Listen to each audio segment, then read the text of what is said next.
Unplug the washer from the wall outlet. Turn off the water supply to the washer.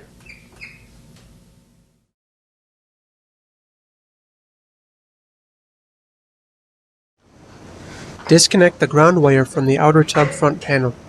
If the washer has the boosted hot option, disconnect the wire harness from the heating element. Mark the clamp ring and outer tub front panel for reinstallation.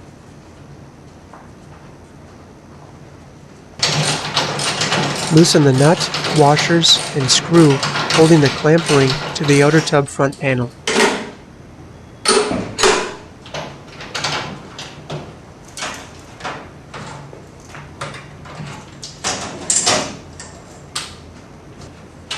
Remove the outer tub front panel. Remove the rubber seal from the outer tub front panel. Discard the seal. Remove the ground wires from the rear of the cabinet.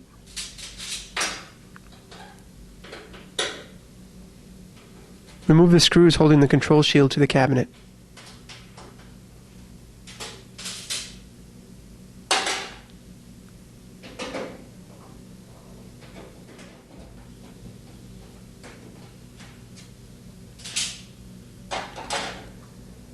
Slide the control shield over the tub to access the pulley. Run the belt off the pulley while slowly turning the pulley.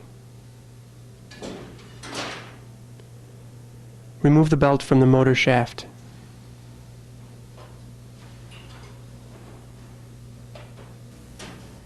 Remove the left-hand thread cap screw, lock washer, and flat washer holding the pulley to the inner basket shaft. The cap screw can be accessed through the hole in the rear panel by removing the plug in the rear panel.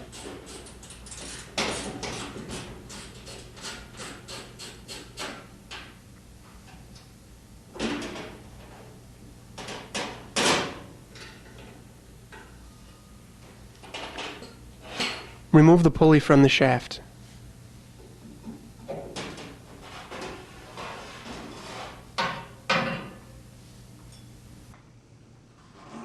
Carefully remove the inner basket through the front of the washer.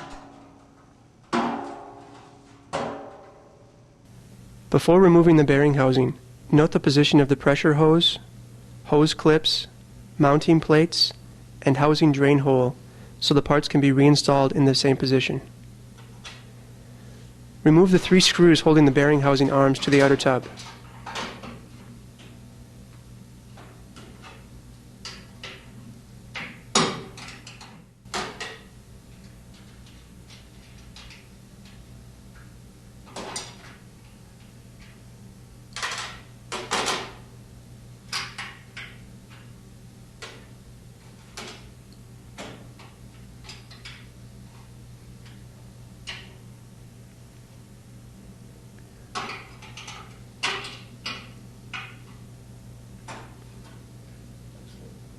While supporting the rear bearing housing, remove the 3 screws holding the bearing housing to the rear of the outer tub.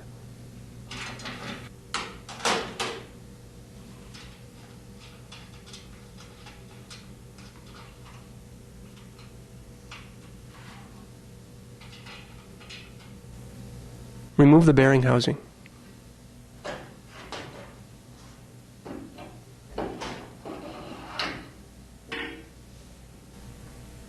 Apply part number 27604P anti-seize compound to the area of the trunnion shaft that will be contacting the new front and rear bearings. Apply a film of grease to the area of the shaft that will be contacting the bearing housing seal. Pack the new bearing housing seal with grease in all grooves. Use a thread tap to clean the old Loctite out of the pulley screw receiving hole before installing a new cap screw. This ensures that the inner basket and pulley properly seat. Place the new bearing housing onto the rear of the outer tub. Make sure the drain hole is facing down.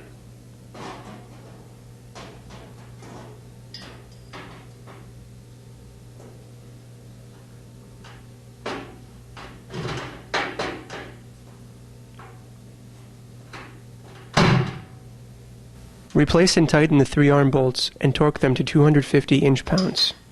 Be sure to replace the mounting plates and pressure hose clips.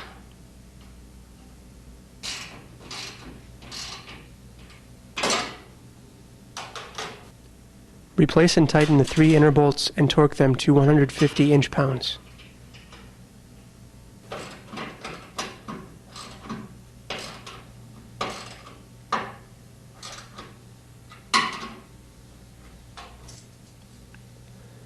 Route the pressure hose under the right arm and attach the hose to the pressure hose clip.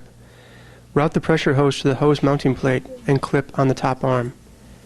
Make sure there is no slack between these 2 points. All the excess pressure hose slack must be collected between the top hose mounting plate on the bearing housing arm and the pressure hose clip on the control shield.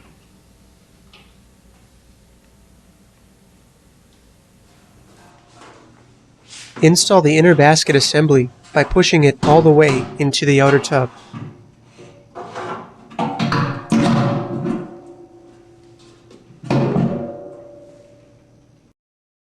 Install the pulley, flat washer, lock washer, and left-hand thread screw.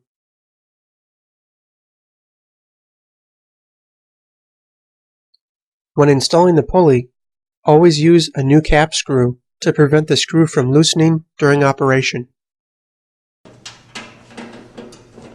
Unscrew the left-hand thread screw halfway.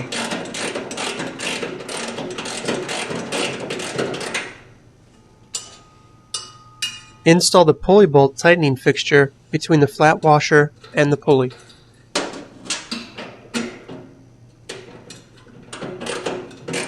Tighten the left-hand thread screw until the washer is against the pulley bolt tightening fixture.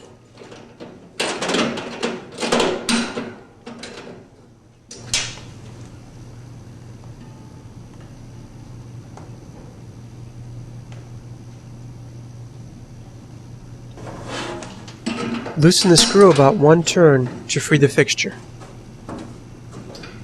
Remove the pulley bolt tightening fixture. From the front of the washer, pull the inner basket forward as far as possible. The flat washer should be against the pulley.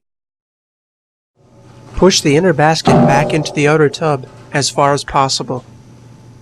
Tighten the left-hand thread screw and torque the screw 240 minimum to 260 maximum inch-pounds. Be careful not to push the trunnion shaft forward while tightening the screw. Place the belt on the motor pulley. Run the belt onto the pulley. Rotate the pulley until the belt is properly centered. Adjust the belt tension if required. Working through the lower front of the washer, place a locking pliers on the metal rod of the motor assembly and loosen the 2 adjusting bolts and the 2 pivot bolts. Pull down on the motor to increase the belt tension. Use a Burroughs belt gauge to obtain proper tension. Proper belt tension is obtained when the belt can be deflected approximately 1/4 inch from the normal position when moderate pressure, 50 to 60 pounds, is applied to a point midway between the motor and the inner basket pulleys. After proper belt tension has been obtained, tighten the belt adjusting bolts firmly. Then tighten the pivot bolts. Slide the control shield back into place in the rear of the control cabinet.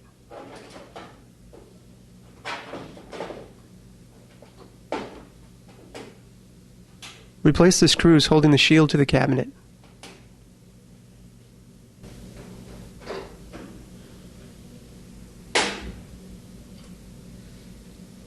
Reattach the ground wires to the rear of the cabinet.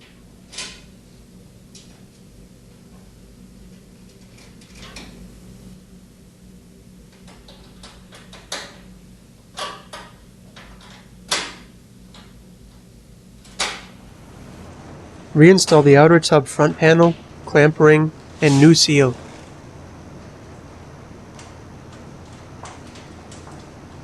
Always use a new seal. Spray or apply a mixture of diluted dish soap to assist in the installation of the new seal. The puffy side of the seal should be installed to the inside.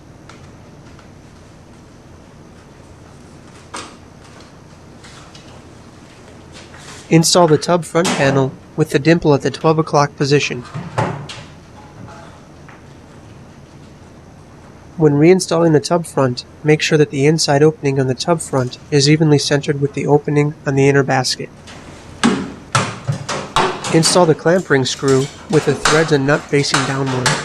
Always use a new nut. Install the metal clamp ring by placing the clamp ring opening at approximately the 10 o'clock position to ensure no interference is encountered with the side panel or the underside of the control cabinet or cabinet top.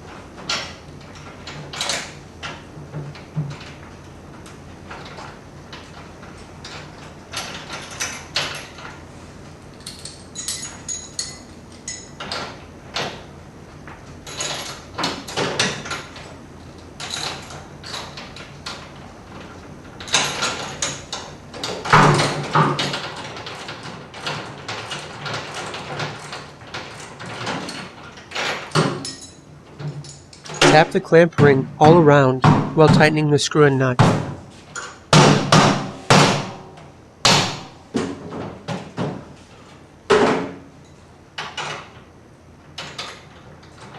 Tighten the screw and nut until a spacing of 1 inch is achieved at the clamp ring opening. Reconnect the ground wire to the outer tub front panel. If the washer has the boosted hot option, reconnect the wire harness to the heating element.